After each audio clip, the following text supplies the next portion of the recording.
بسم اللہ الرحمن الرحیم۔ آداب ناظرین، ناروے میں قرآن پاک کی بے حرمتی اور اسے نظر آتش کرنے کے واقعے نے جہاں عالم اسلام میں غم و غصے کی لہر پیدا کر دی، وہیں قرآن کی بے حرمتی کرنے والے بدبخت پر حملہ کرنے والے مسلم نوجوان کو عالم اسلام نے خراج تحسین پیش کرتے ہوئے اسے اپنا ہیرو قرار دیا ہے۔ سبیلنا سبیلنا الجہاد والجہاد الجہاد والجہاد الجہاد والجہاد الجہاد والجہاد، خدا کے دین کے لیے یہ سرفروش چل پڑے،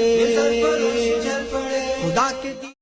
20 نومبر کو ناروے کے مسلم آبادی والے علاقے میں مخالف اسلام تنظیم CN یعنی اسٹاپ اسلامائزیشن آف ناروے سے تعلق رکھنے والے گروپ نے احتجاج کیا اور اس کے گروپ لیڈر تھورسن نے قرآن مجید کو نظر آتش کر کے اس کی بے حرمتی کی، جس پر ایک مسلم نوجوان نے اس پر حملہ کر کے اسے لات ماری اور قرآن مجید کی توہین سے روکا۔ پولیس نے دونوں کو گرفتار کر لیا۔ مسلم نوجوان کی ہمت جرأت پر عالم اسلام اسے خراج تحسین پیش کر رہا ہے۔ ناروے جو یورپ کا ایک اہم شہر ہے، یہاں اسلام بڑی تیزی سے پھیل رہا ہے، جس سے خوفزدہ یہود و نصارہ نے تحریک شروع کی ہے۔ 2011 عیسوی میں ایک مسلم دشمن بیرنگ برائیوک نے 77 مسلمانوں کا قتل عام کیا تھا۔ اسے 21 سال کی سزا دی گئی اور اس میں مزید توسیع کا امکان ہے۔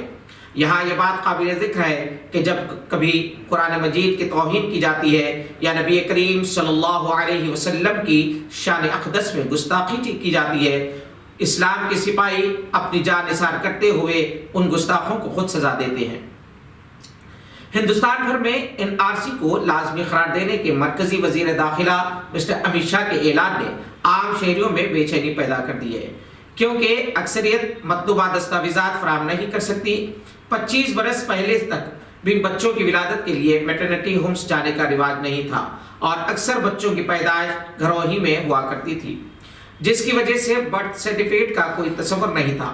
اسکول کی ٹرانسفر سرٹیفکیٹ اور SSC کے میمو کو برتھ سرٹیفکیٹ کا متبادل تسلیم کیا جاتا رہا ہے۔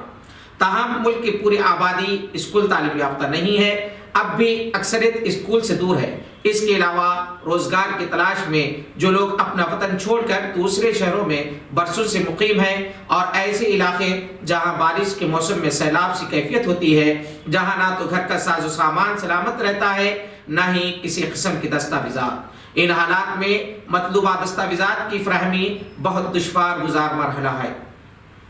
منڈل ریونیو آفیسر کی جانب سے اگر یہ دستاویزات جاری کیے جائیں، ای سیوا، می سیوا جیسے اداروں سے جاری کیے جانے والے برتھ سرٹیفکیٹ اور دوسرے مطلوبہ دستاویزات کو قبول کیے جائیں تو کسی حد تک آسانی ہو سکتی ہے، ورنہ غریب اور غیر تعلیم یافتہ عوام کا استحصال کیا جا سکتا ہے۔ آسام کے سابقہ وزیر اعلیٰ ترون گگوئی نے امت شاہ کے NRC کے منصوبے کو مذاق قرار دیا۔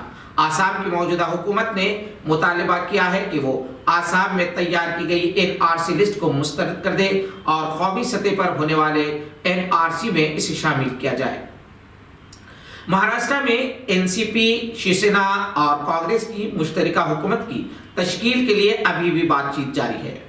اگر یہ حکومت تشکیل پا جاتی ہے تو BJP کے لیے ایک دھکا ہوگا۔ چیف منسٹر شیو سینا کا NCP اور کانگریس کے ڈپٹی چیف منسٹر ہوں گے۔ شیو سینا کے 15، NCP کے 14 اور کانگریس کے 11 ارکان وزارت میں شامل ہوں گے۔ پڑوسی ملک پاکستان میں عمران خان کی حکومت کے لیے نئے خطرات پیدا ہوئے ہیں۔ الیکشن کمیشن نے تحریک انصاف پارٹی کو بیرونی ممالک سے ملنے والے الیکشن فنڈز سے متعلق مقدمے کی روزانہ سماعت کے احکامات جاری کیے ہیں۔ اگر فنڈز سے متعلق جوابات اور وضاحت میں ناکام رہے تو عمران خان، تحریک انصاف دونوں کے لیے مسائل پیدا ہو سکتے ہیں۔ اس دوران پاکستان کی اپوزیشن نے عمران خان پر تنقیدی تیز کر دیے ہیں۔ اسی دوران عمران خان نے امریکی صدر ٹرمپ سے فون پر افغان اور کشمیر کے مسئلے پر بات چیت کی۔ انہوں نے طالبان کی جانب سے 2 افغان یرغمالیوں کی رہائی کو خوش آئند قرار دیا۔ کولکتہ میں ڈے نائٹ ٹیسٹ کرکٹ کا آج سے آغاز ہوا۔ گلابی گیند سے کھیلے جانے والے اس میچ میں بنگلہ دیش کی ٹیم 106 رن پر آؤٹ ہو گئی۔ ایشانت شرما نے 5 وکٹ، امیش یادو نے 3 اور محمد سمیع نے 2 وکٹ حاصل کیے۔ پاکستان اور آسٹریلیا کے درمیان برسبین میں کھیلے گئے پہلے ٹیسٹ کے دوسرے دن کھیل ختم ہونے تک آسٹریلیا نے 1 وکٹ پر 312 رن بنائے تھے۔ ڈیوڈ وارنر 151 رن پر اور لابوشین 55 رن پر ناٹ آؤٹ تھے، جبکہ برنس نے 97 رن بنا کر یاسر شاہ کی گیند پر آؤٹ ہو گئی۔ پاکستانی ٹیم پہلی اننگز میں صرف 240 رن کے اسکور پر آؤٹ ہو گئے۔